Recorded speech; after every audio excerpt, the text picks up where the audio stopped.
అందరికీ praise the lord అండి. పేతురు రాసిన మొదటి పత్రిక 3వ అధ్యాయము.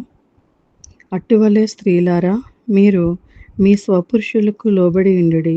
అందువలన వారిలో ఎవరైనను వాక్యమునకు అవిధేయులైతే వారు భయముతో కూడిన మీ పవిత్ర ప్రవర్తన చూచి వాక్యము లేకుండానే తమ భార్యల నడవడి వలన రాబట్టబడవచ్చును. జడలు అల్లుకొనుటయు, బంగారు నగలు పెట్టుకొనుటయు, వస్త్రములు ధరించుకొనుటయును, వెలుపట అలంకారము మీకు అలంకారముగా ఉండక, సాధువైనట్టు మృదువైనట్టు అయిన గుణమున అక్షయాలంకారము గల మీ హృదయపు అంతరంగ స్వభావమును మీకు అలంకారముగా ఉండవలెను.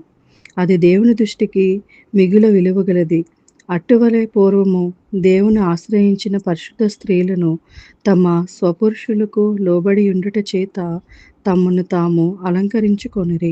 ఆ ప్రకారము సారా అబ్రాహామును యజమానుడని పిలుచుచు అతనికి లోబడి ఉండెను.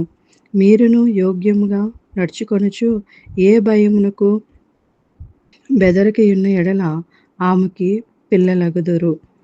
అటువలనే పురుషులారా, జీవమును కృపావరములో మీ భార్యలు మీతో పాలివారై ఉన్నారని ఎరిగి ఎక్కువ బలహీనమైన ఘటమని భార్యను సన్మానించి మీ ప్రార్థనలకు అభ్యంతరము కలుగకుండానట్లు జ్ఞానము చొప్పున వారితో కాపురము చేయుడి.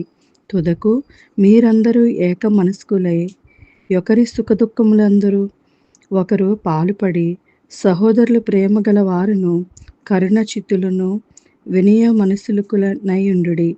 ఆశీర్వాదమునకు వారసులవుటకు మీరు పిలువబడితిరి గనుక కీడుకు ప్రతి కీడైనను దోషునకును ప్రతి దోషునైనను చేయక దీవించుడి. జీవమును ప్రేమించి మంచి దినములు చూడగోరు వాడు చెడ్డదాన్ని పలకకుండా తన నాలుకను కపటము మాటలు చెప్పకుండా తన పెదవులను కాచుకొనవలెను. అతడు కీడు నుండి తొలగి మేలు చేయవలెను. సమాధానమును వెతికి దాన్ని వెంటాడవలెను.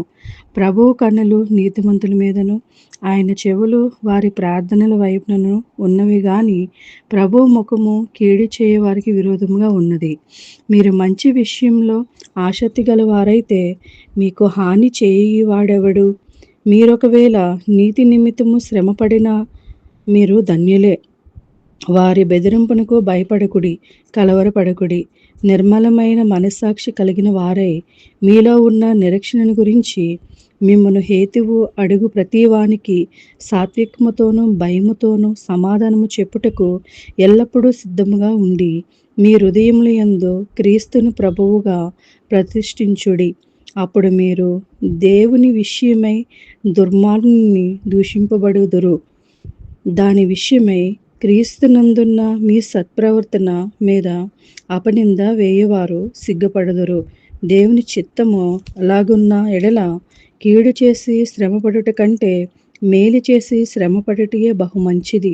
ఎలయనగా మనలను దేవుని యొద్దకు తెచ్చుటకు ఆ నీతిమంతుల కొరకు నీతిమంతుడైన క్రీస్తు శరీర విషయంలో చంపబడియు ఆత్మ విషయంలో బ్రతికింపబడి పాపముల విషయంలో ఒక్కసారి శ్రమపడెను. దేవుని దీర్ఘశాంతము ఇంకా కనిపెట్టుచుండినప్పుడు పూర్వము నావాహు దినములలో ఓడ సిద్ధపరచబడుచుండగా అవిధేయులైన వారి యొద్దకు అనగా చెరలో ఉన్న ఆత్మల యొద్దకు ఆయన ఆత్మరూపుగానే వెళ్ళి వారికి ప్రకటించెను. ఆ ఓడలో కొందరు అనగా 8 మంది నీటి ద్వారా రక్షణ పొందిరి. దానికి సదృశ్యమైన బాప్తిస్మను ఇప్పుడు మిమ్మను రక్షించుచున్నది. అదేదనగా శరీర మాలిన్యమును తీసివేయుట కాదు గాని యేసుక్రీస్తు పునరుద్ధాన మూలముగా దేవుని విషయము నిర్మలమైన మనస్సాక్షినిచ్చు ప్రత్యుత్తరమే. ఆయన పరలోకమునికి వెళ్ళి దూతల మీదను అధికారుల మీదను శక్తుల మీదను అధికారము పొందిన వాడై దేవుని కుడి పరుషమున ఉన్నాడు. దేవుడు ఈ పరిశుద్ధ వాక్యమును దీవించి ఆశీర్వదించును గాక. ఆమేన్. ఈరోజు వాక్యం విన్నారు కదా, మరికొంతమందికి వినిపించండి. Please like, share, subscribe.